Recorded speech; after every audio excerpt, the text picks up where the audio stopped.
Have you ever seen this one? Learn to cooking? Need a tutorial? Behind your neck? And maybe this familiar thing right now. Nah, itu semua adalah contoh dari ilustrasi dan prosedur teks. Apa itu prosedur teks? Stay tuned.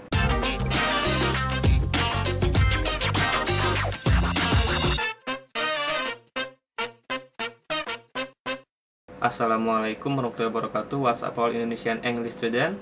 Welcome back to my English learning channel. In this opportunity, we are going to learn about a very familiar text in English subject. Pernah bayangin nggak kalau kalian misalkan masak mie instan, pernah merhatiin di bungkusnya itu suka ada tulisan atau gambar tata cara bagaimana memasak mie instan tersebut? Atau misalkan cewek-cewek biasanya suka nonton tutorial hijab di YouTube step by step. Kemudian biasanya kalau beli handphone baru suka dapat buku kecil, itu namanya adalah buku manual. Apalagi sekarang di wastafel umum ya banyak banget itu suka ada tulisan atau gambar tentang tata cara bagaimana mencuci tangan menggunakan sabun yang baik dan benar.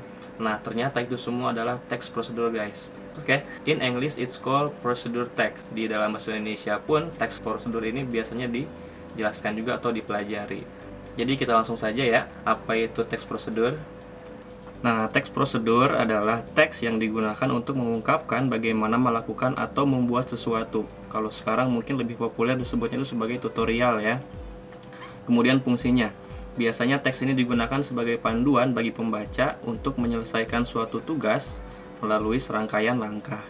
Dengan kata lain, teks prosedur ini semacam user guide ya, panduan tata cara secara tertulis atau tutorial tentang bagaimana menyelesaikan, membuat, atau melakukan sesuatu. Dan secara umum, teks prosedur ini dikelompokkan menjadi 3 jenis. Yang pertama, teks prosedur jenis langkah-langkah atau teks yang disajikan dalam bentuk buku manual. Prosedur teks jenis ini menjelaskan cara mengoperasikan atau menggunakan sesuatu. Misalnya diawali dengan pertanyaan how to use rice cooker, bagaimana mengoperasikan mesin cuci misalkan, atau bagaimana cara mengenakan masker yang baik dan benar, dan sebagainya.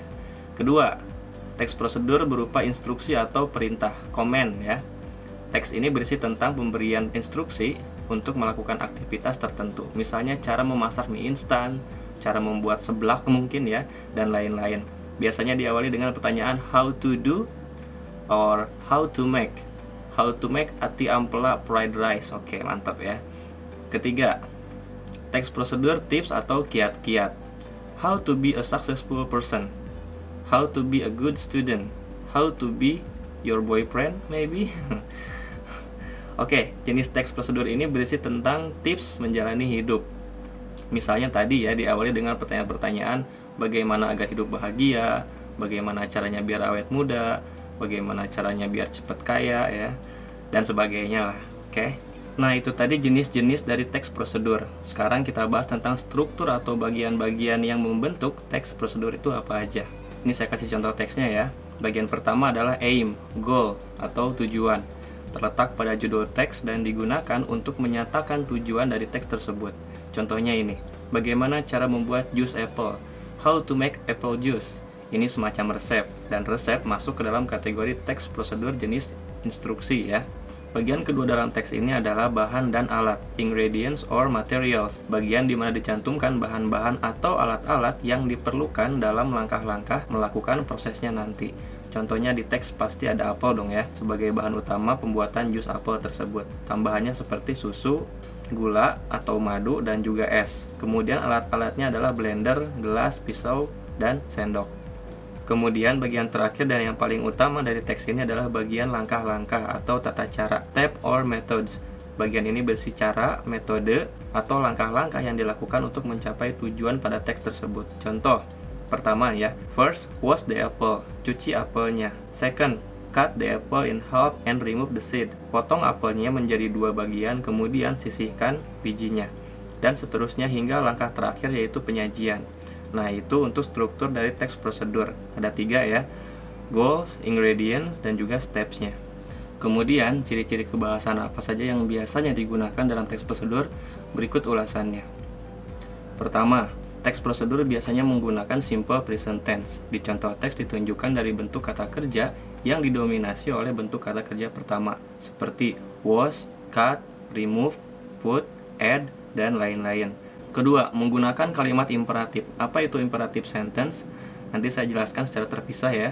Namun intinya merupakan bentuk kalimat yang biasa digunakan untuk memberi perintah. Misalnya pada contoh teks, wash the apple, cut apple, add a cup of milk, blend the ingredients, dan seterusnya. Ketiga, menggunakan kata penghubung yang menunjukkan urutan atau conjunction, connective conjunction. Contoh pada teks seperti first of all, then, dan the last. Pertama-tama, kemudian, akhirnya.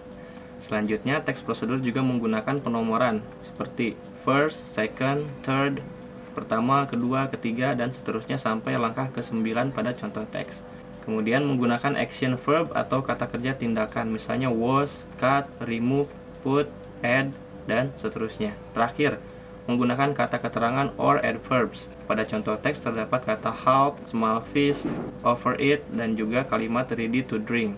Itu adalah adverb yang digunakan dalam teks prosedur pada contoh di teks ini. Ketika membahas teks prosedur, tidak lengkap rasanya jika tidak membahas materi-materi yang erat kaitannya dengan teks tersebut. Seperti apa itu imperative sentence, connector word or conjunction, dan juga cardinal and ordinal number. Ini dia.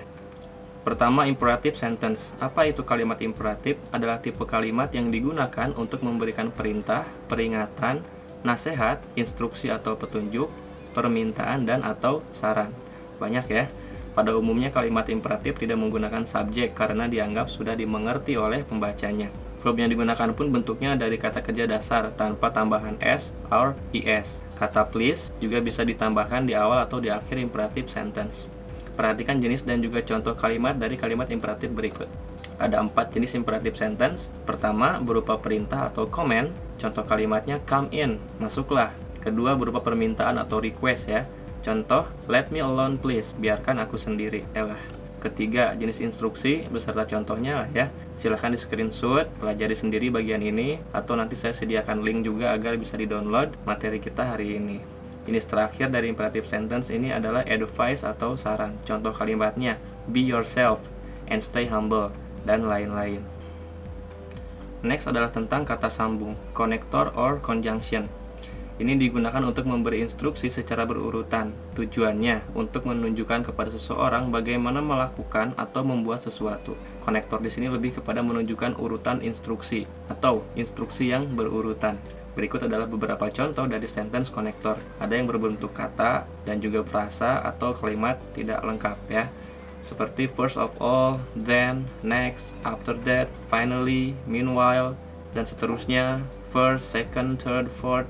Kata-kata seperti pertama-tama, kemudian, next ya, setelahnya, after that, setelah itu, finally, akhirnya, atau seperti nomor first, pertama, kedua, ketiga. Jadi memang biasanya kata-kata ini sering dipakai di teks prosedur.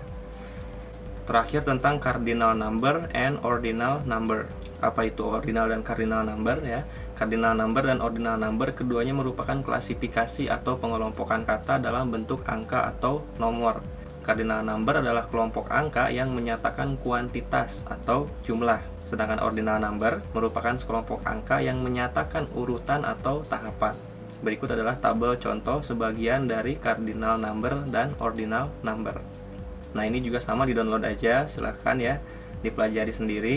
Karena kalau dijelaskan di sini satu persatu durasinya terbatas ya guys. Oke. Dan sudah selesai sepertinya untuk pembahasan materi kita kali ini. Tapi jangan bubar dulu ya. Biasa kita punya contoh-contoh soal dari teks prosedur ini. Berikut cara pengerjaannya. Oke, kuy lah ya. Nah, ini dia contoh soalnya ya. Read the following text to answer question 1 to 3. Berikut adalah contoh teks prosedur tentang bagaimana cara membuat sebuah kotak pensil. How to make a pencil case. Ditulis langsung dari stepsnya. Ada 5 steps. 1, 2, 3, 4, 5, dan seterusnya ya. Oke, soal pertama. The length of the pencil case depends on. Panjang dari kotak pensil disesuaikan dengan apa? Pada contoh teks, step pertama disebutkan bahwa pilih ukuran yang diinginkan. Jika kamu ingin menaruh benda yang lebih panjang, seperti penggaris, maka membutuhkan kotak pensil yang juga panjang. Yang dipertanyakan adalah length atau panjang dari kotak pensil tersebut. Maka kita bisa menyimpan jawaban A karena kemungkinan benar. Namun kita harus memastikan jawaban lainnya dengan mengecek satu persatu. Jawaban B ini belum spesifik ya, benda apa yang memungkinkan sehingga ukuran panjang dari kotak pensilnya harus menyesuaikan. Kita eliminasi. Kemudian jawaban C, the size of the pen. ukuran pulpen biasanya tidak sepanjang penggaris, eliminasi juga. D. The box we find, eliminasi karena yang menyesuaikan adalah boxnya, bukan itemsnya. E juga eliminasi saja. The budget ya, karena sama sekali tidak disebutkan pada teks tentang budget ini. Maka jawaban yang tepat adalah jawaban yang A.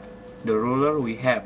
Soal nomor 2. Dari teks di samping dapat kita simpulkan bahwa kita harus titik-titik saat mendekorasi kotak pensil tersebut agar hasilnya bagus.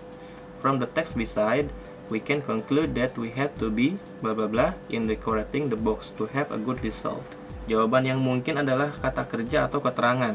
Maka jawaban A bisa kita eliminasi langsung karena tidak mungkin ya. Masa kita harus jadi boxnya. Kemudian B. Proud, bangga. Kita harus bangga ketika pekerjaannya selesai dan berhasil. B. Eliminasi. C. Apakah harus hati-hati? Mungkin iya, namun dalam membuat kotak pensil rasanya bukan sesuatu hal yang membutuhkan banyak kehati-hatian karena tidak memiliki resiko yang tinggi. Maka C dan E bisa kita eliminasi dan jawaban yang tepat adalah D. Kreatif. Lihat di teks, kita bisa menemukan kata ideas atau ide, di mana ide erat kaitannya dengan creativity. Oke, kita lanjut soal yang terakhir nomor 3. Pada contoh teks terdapat kalimat add glitter if you like pada langkah keempat. Pertanyaannya, apa sinonim dari kata yang digaris bawahi yaitu glitter? Tahu glitter ya, seperti ini nih. Apakah A. haze, kabut asap? No ya, eliminasi. B. big cloud, menggelapkan? Bukan juga, eliminasi juga. C. darken, menggelapkan juga? Bukan ya, bukan sifatnya glitter ya. C. eliminasi. D. twinkle, berkelip-kelip? Kemungkinan benar. Cek dulu jawaban yang E. sharp, tajam, bukan ya. E ya kita eliminasi, berarti jawabannya yang D. twinkle atau berkelip. Glitter memang berkelip-kelip. Oke, sepertinya cukup dulu untuk materi kita hari ini. Singkat, padat, mudah-mudahan jelas dan dapat dimengerti ya. Kalau kamu suka video ini silahkan dipencet tombol like-nya, kemudian di-share ke teman-teman kalian. Before I end this video, I'm going to show you how to disappear like a ninja. First, straighten your body, then position your finger like this. Remember, when we disappear, make sure we nod our head forward. But before that, say wassalamualaikum warahmatullahi wabarakatuh. Disappear.